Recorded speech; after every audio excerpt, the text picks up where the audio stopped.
Hi, I'm Taylor Shuler from TaylorShulerAstrology.com, here for OPA, the Organization for Professional Astrology. This is your OPA transit report for the last weekend in the Northern Hemisphere's spring and the Southern Hemisphere's fall before we move into summer and winter, respectively. So to be specific, that's Friday, June 17th to Sunday, June 19th, 2022. The changing seasons are definitely going to be felt this weekend. The freeze and the thaw, the heat, the transition, as we have a lot going on up in the sky. Actually, way too much to mention in this quick report, but I will say that the moon meets up with nourishing Ceres and structural Saturn retrograde, squaring the nodes, asking us how to think about our current path and how it's supportive and feeds us.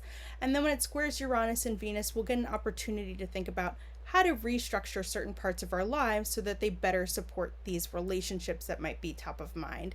It might feel like you have an aha moment that you weren't expecting to get on this topic, or you might suddenly decide to go do something that brings you joy that maybe wasn't in other people's plans for you this weekend, especially because our lovely Venus will sextile idyllic Neptune. The last time that Venus was sextile Neptune was December 27th, 2021, when Venus stationed retrograde at 25 degrees of Capricorn, and then again when Venus retraced its footsteps on February 28th of 2022.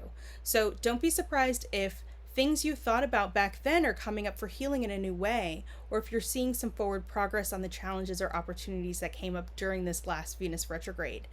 With all this energy, it's a really great time to dream a new dream bigger, and just dwell in possibility now that Venus is in its home sign of Taurus and is moving forward. So go out and check on your seedlings if you've planted some in the Northern Hemisphere. Just admire how the clouds have broken to let the sun shine through, or maybe just enjoy watching the flowers and the trees talking to one another if you're feeling like you need an escape from people while you mull all this over.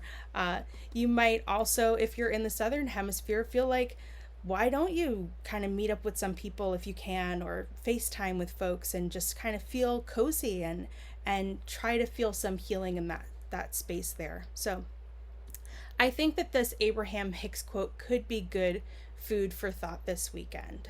So when people say, "What are you doing?"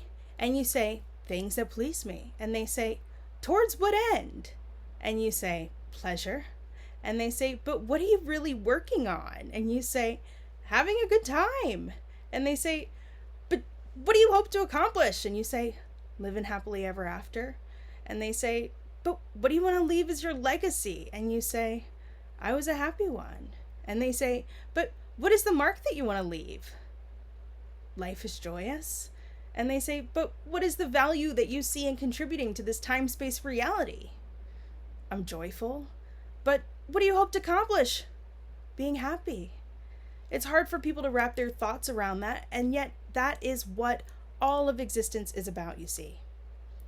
So this weekend, if you end up dreaming bigger, dreaming about what would bring you more joy and pleasure into your life, and you just dwell on that and not the obstacles, I'd love if you come back and let me know in the comments, because if we can dream a better life for ourselves and we can articulate that, and then we can see those examples in other people that we can relate to, we can definitely all make the world a better place. So that's all for today. Thank you for watching and have an awesome weekend. Bye now.